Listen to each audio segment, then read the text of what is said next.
congratulations. Somewhere along the line, someone gave you a beer kit, a 1-gallon beer kit. So what I'm going to do is I'm going to take this opportunity to show you how to brew a tasty malt beverage with this beer kit. All right. Another congratulations out there to you. You actually turned to the internet to find out more information about this kit. I started brewing on one of these kits. Okay, in fact, I think I had 3 of these kits to start with and to learn the basics about brewing. And when I was done, I wanted to learn how to do it better. I wanted to learn how to do it more efficiently. And it was that gateway moment that allowed me to become the brewer that I am today. All right, so without further ado, let's get into this kit and figure out what all you've received from this kit and how it's all going to work. So let's inventory our beer kit.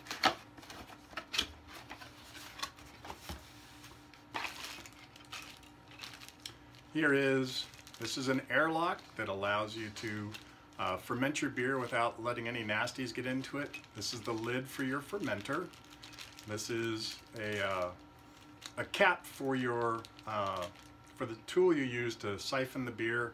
This keeps a lot of the debris out of your beer. This is a lock on for your vinyl tubing that helps you, basically works as a valve to allow your tubing to flow, allows the beer to flow through your tubing, or you can shut your tubing down. All right?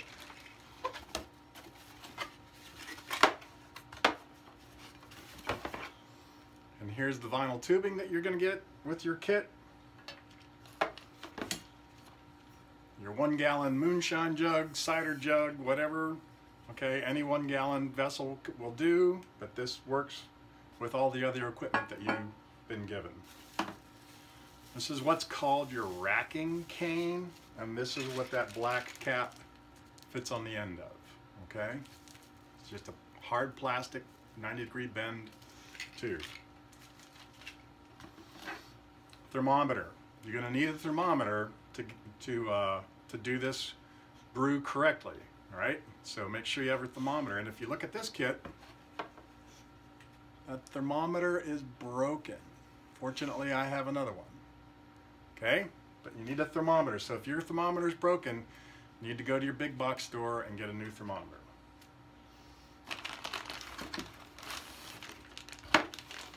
Okay, in this bag, you have your grains, you have your yeast, and you have your hops. 3 different bags: grains, yeast, and hops.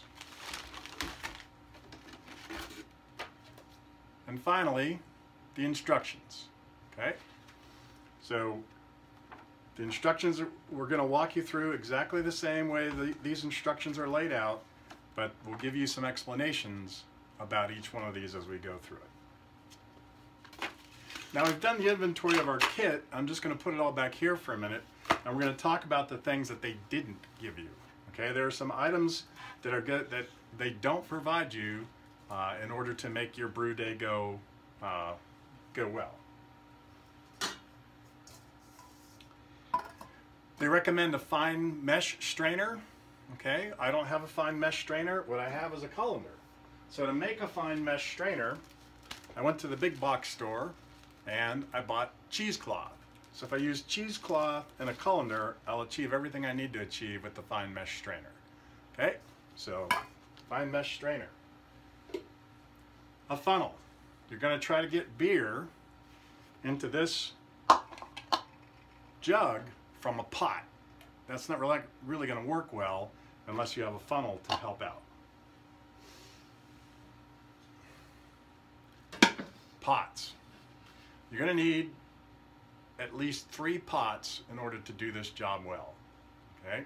You're going to need a pot to heat water in, you're going to need a pot to steep your grains in, and you're going to need a pot to boil your barley tea in. All right? And we'll cover that shortly. So you're going to need at least 3 pots to get this done, the smallest of which needs to at least be a 5-quart stock pot. Okay, so you need the smallest pot, 5 quarts. The size of the other pots, no problem. They can be as big as you want to make them. It's just the smallest amount of liquid you're going to be heating up is going to be about 1 gallon, so you need a little bit more headspace than that. Now, some things they don't talk about. They don't talk about probably the most critical piece in this whole endeavor, which is sanitizing everything and making sure that your beer is clean. Remember, or when you think about it, what you're doing is you are taking the grains from this bag and you're steeping them to make a barley tea. When you make that barley tea, it's going to be filled with the sugars that are inherent in this barley, okay? And those sugars are going to create a sugary substance that brewers call wort, all right? You take that wort and you boil it for a while to sanitize it, and then you also boil it to reduce and concentrate those sugars.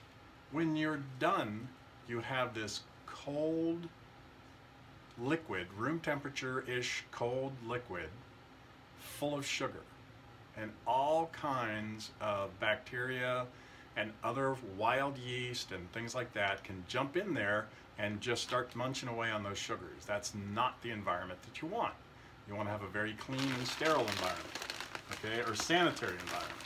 So you need to use some cleaners, and the reason why you want to use something like OxyClean, or there's Professional Brewer's Wash, you want to use these is because they rinse clear, okay, so they wash your stuff well, they take all the oils and everything out of your whatever you're washing, but they rinse off really well. So OxyClean, use that to clean your stuff, or again, you can go to Professional Brewer's Wash. The next thing is something like Star San. Okay, Star San is basically the home brewer's go-to liquid to sanitize their gear and make sure there aren't any foreign matter in their equipment. It's vitally important that everything that touches your beer after you are done with the boil has been sanitized. You can use Star San. You can also come up with a homemade recipe of chlorine if you can't get a hold of any Star San, and you can use chlorine and water, come up with a recipe for that and use that, or you can use something like this, Star San, which measures out really simple and is something that we use all the time. Before we get started, let's take a moment and talk about bottles. That's another item that was not provided for you in this beer kit. You have a range of options on the types of bottles that you want to choose to put your beer in. You can go with the standard 12-ounce bottle, okay, and be entertained by our brew dog Kylie, who's very vocal. So 12-ounce bottle, you're going to need to have a capper and beer caps for this. This is ginger ale, a ginger ale bottle that's sold at Trader Joe's or Aldi's. All right, swing top, drink the ginger ale, now you have a beer bottle. And this here is also sold at Aldi. It is the bottle that they serve, or they sell, a pumpkin cider. Again, swing top, drink the cider, now you've got a beer bottle with a top on it. This is a swing top, 16-ounce swing top bottle that's sold by a company called Easy Cap. All right, Easy Cap, you have the flip top option, but you also have, if you look, this has that rim just like the 12-ounce bottle that allows you to put a cap on it as well. So you can either, with the Easy Cap style, you can use a capper or you can use the flip top, right? This is a Belgian style bottle, okay? 750 milliliters, right? Standard Belgian ale bottle, but you will need a corker to be able to put the corks in the bottle. Now I've used the hand corker, and I threw that out and got the stand corker, which was about a $60 investment. So unless you really are going to jump into this beer making business whole hog, I would suggest to stay away from the cork. The other thing to stay away from, as far away from as possible, are clear glass bottles. Even though this is a swing top, even though it's got all these great features to it, right? beer is negatively affected by light. Light gives beer a very bad taste. Okay, it gives beer an off flavor. And so clear glass bottles are what you want to stay away from. Now, there are beers out there that are sold with clear glass, and their signature flavor is actually considered an off flavor for beer. So pay attention to that.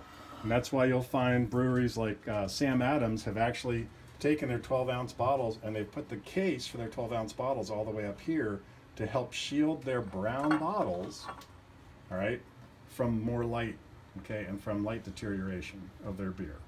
So step one of the process is to heat 4 quarts of water to 163 degrees. Water. The water that you brew your beer in is important because it's really what beer is mostly made out of. So if you have good tasting tap water, go ahead and use it. If your tap water has really strong flavors, like a really strong chlorine flavor, it just really isn't all that tasty and you're always running it through a filter to be able to drink it, then go ahead and buy a couple of gallons of spring water, not distilled water, but spring water, and use those to do this brew day.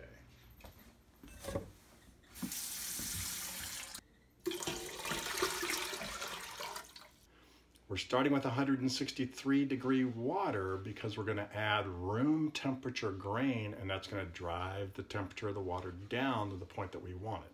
We want to hold the temperature of this water at 154.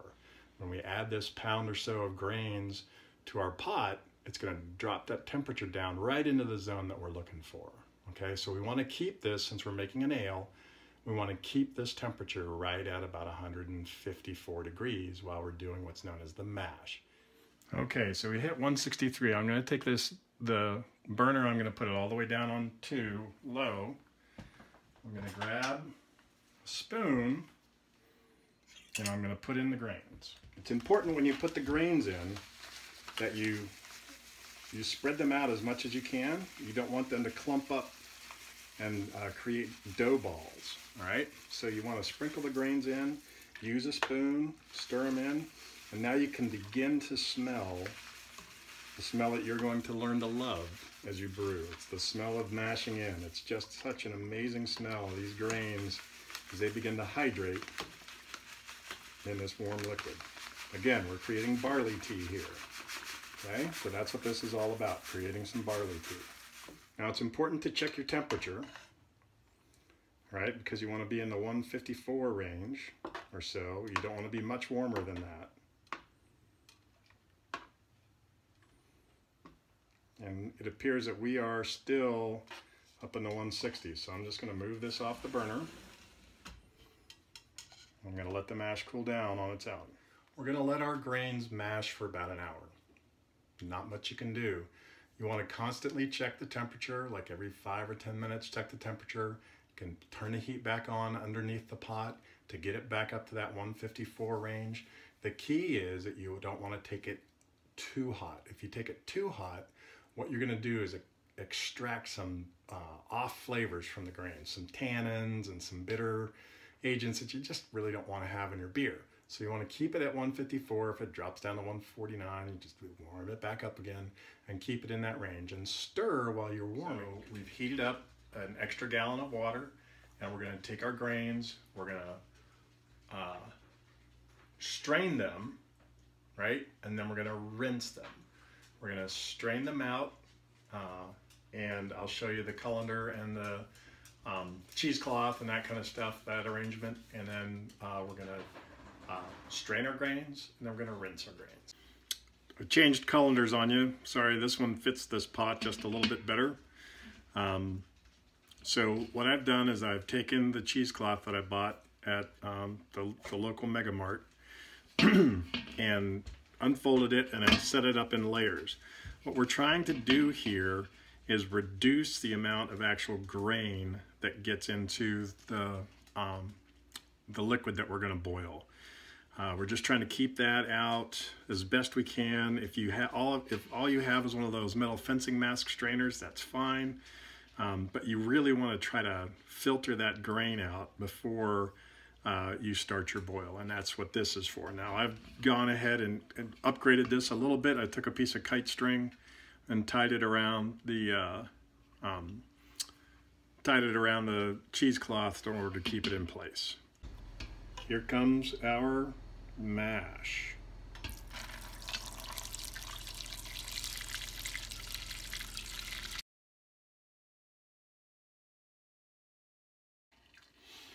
This next step is called sparging, okay?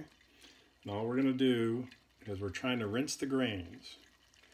So we wanna run hot water at 170 degrees and just let that hot water slowly rinse the grains off. The idea is that there's sugar that's been converted that's trapped in these grains, and by rinsing, we're going to collect all the sugar that we want. Now that we've rinsed the grains, we're going to let them sit for a few minutes to completely drain, and then we're going to start the boil. You can see that we're starting to boil, so I'm going to try to control the temperature a little bit and ramp it down just a tad.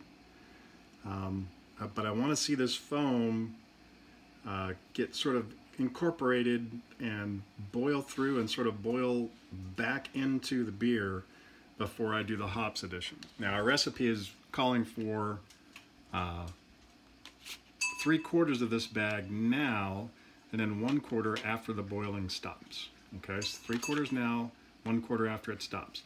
You can use a hops bag to help reduce the amount of debris that's going to be in the bottom of the kettle. We're not going to do that today. That's just an extra step.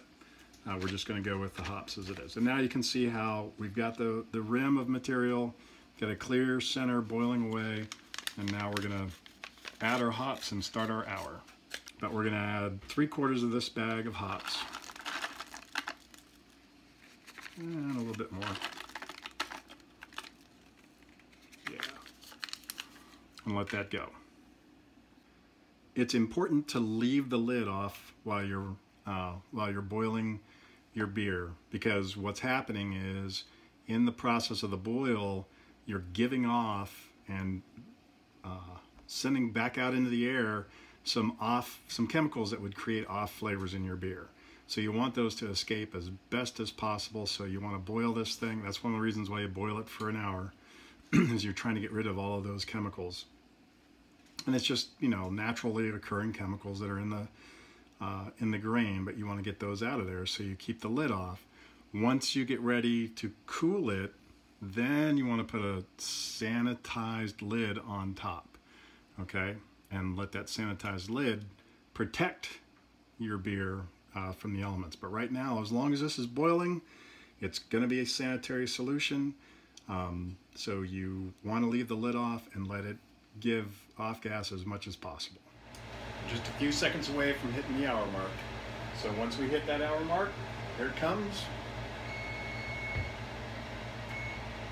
Gonna turn the heat off. Gonna remove the pot from the heat. Right? Now we have that other 25% of the hops to add. So we need to get that tossed in here for aroma.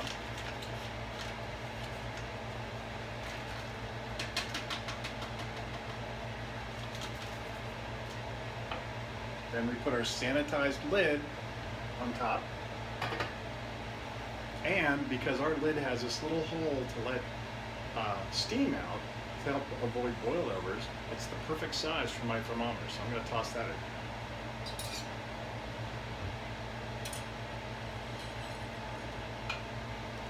And since it's 2 degrees outside, we're going to put this pot outside to cool. I just have a problem with buying ice and putting my pot in an ice bath when it's 2 degrees outside. But what you would do is you would take the sink and you would fill the sink up with a little bit of water and a bag of ice, and just take the pot and set it down in the sink and let the ice cool the beer down. The goal is to cool this down as quickly as you can so that you can put the yeast in there, because now we're in a race. We are in a race against all the microbes that are out there ready to take advantage of our sugary sugary solution. So we want to cool it down as fast as we can so that we can get our friendly microbes in there so that they can take full advantage of that solution and basically defeat anything else that might want to get started. Okay? So the pot's going outside to cool off, and then I'm going to check every so often to see, and we want to get the temperature down to about 68 degrees or so before we toss the yeast in. All the stuff we didn't use today, I recommend that you just put right back in the box, okay? Just put it in the box. That would be the racking cane with its little cap, little black cap on the bottom, the clasp that allows you to turn on and turn off the flow through the vinyl tubing and the vinyl tubing. I think that's really about it. But put all that back in the box so you can find it when you need it, all right? Our temperature has gotten down to room temperature. So we have cooled beer here. Now the goal, there's throughout the boiling process, there were the hops that we added. So that's, you know, vegetative matter. There's a bunch of proteins that coagulated while things were boiling. All that stuff settles to the bottom of the pot while the beer is cooling, while the wort is cooling. And so it's important to, you can transfer some of that to your fermenter, but you don't really want to transfer all of it. Some of it's good because it provides some nutrient for the yeast as the yeast goes forward, but you know, you don't really need a whole lot of that. So what we want to do now is gently pour the finished wort from the boil pot into our fermenter through our sanitized funnel. Now, some other things we want to try to do. Yeast need oxygen to work, so we want to shake the fermenter up a little bit and get some oxygen into that, because as this boiled, it boiled out pretty much all the oxygen that's in that liquid. So now we need to replace some of that oxygen prior to putting the yeast in. It's the only time in beer making that you want to add oxygen to your solution, right? The rest of the time you want to do everything you can to keep the oxygen out. Now if we look in the fermenter, see that foam that's in there from the sanitizer? Not a problem, okay? No worries, nothing to get concerned about. That's just all part of the game. Make sure that our funnel, everything that's plastic, you need to be generally concerned about. It needs to be in good working order. Any sort of scratches in plastic can harbor bacteria that can just sit there and wait for the next beer to come by. They'll replicate and jump into the next brew and, you know, ruin your batch. So things like the funnel, you just need to take really good care of them and not use one that's all nicked up and scratched up. Okay?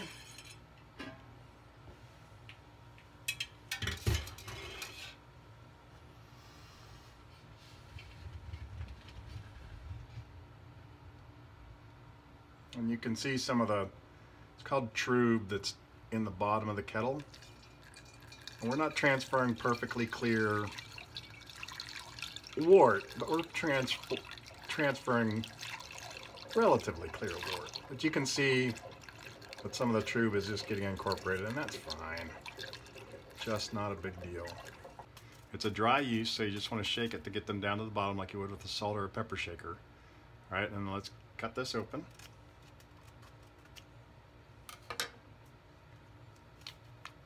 Again, you don't want to touch any of this with your hands, and pour it right on top. Take our lid and screw it on there. Remember, I talked about adding some oxygen to this and getting oxygen into the beer. So we're going to shake this around a little bit now that we have most of the top on. Again, we got some oxygenation when we were pouring. Okay. This is helping to mix the yeast up, and it's also helping to add oxygen to the solution. This is our airlock, and as you can see, we have a certain amount of fluid in there, right? And we put this piece on top, and what that allows is The carbon dioxide that's created by the yeast will push up into this and bubble out, but because we have this filled with sanitizer, right, it won't allow bad bacteria or yeasts or anything else back into the system, because it all has to pass through the sanitizer, and that will keep it all, keep everything inside our fermenter safe. Our fermenter's found its resting place, and I have it on this tray in case the fermentation gets a little crazy. It explodes out over the top. We can collect and keep all the sticky, sugary stuff out of the way. Also, it's important to have it now because you have hops in there and everything else. It's important for you to keep it dark. So you, either if you can't put it in a dark closet somewhere, then you need to wrap it with a jacket or something like that just to keep the light off of it. I have about 2 weeks right now to get your bottles together. So you can either order those Easy Cap brown bottles, you can order, you can start drinking ginger ale from Trader Joe's or Aldi. You can find the pumpkin cider at Aldi and drink some of that to get yourself enough bottles. Remember, you're gonna need a gallon's worth of bottles, okay? So one of those 16-ounce flip tops is a pint, and there are 8 pints in a gallon. What we've done today is we've taken the beer kit, the 1 gallon beer kit, and I've shown you how to brew that and how to keep good quality beer making steps through the whole thing, and try to make it as easy as possible and help bring you into the family of brewers.